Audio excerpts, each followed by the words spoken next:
Well, this was a phase 2 study with more than 142 patients being included.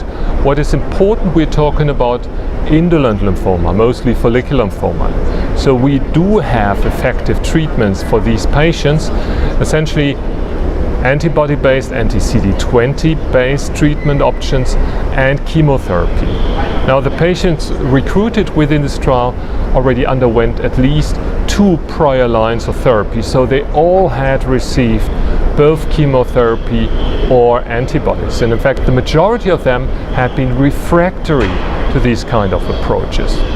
So it's surprising that these patients, although pre-treated and being in the majority refractory to standard treatment, still responded to the PI3K inhibitor Copanlisib. In fact, it was overall more than 60%, and interestingly, for example, for the marginal zone lymphoma, which were around almost 30 patients, the response rate was above 70%. Duration of response was overall almost 2 years, 22 months. So I think this compound is very interesting when it comes to efficacy. What about toxicity? Well, it's fair to say that had been a major problem for the delta inhibitor, which is in fact some kind of autoimmune toxicity. Especially late onset colitis had been observed based on autoimmune mechanisms.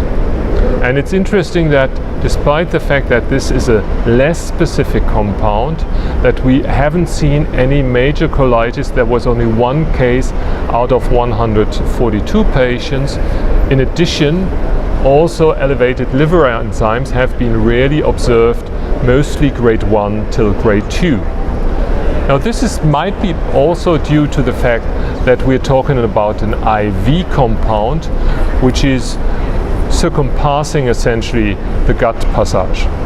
Whether that's the case or not, we don't know, but bottom line is, in comparison to Idela, Copanlisib seems to be maybe tendentially more efficient, but specifically better tolerated.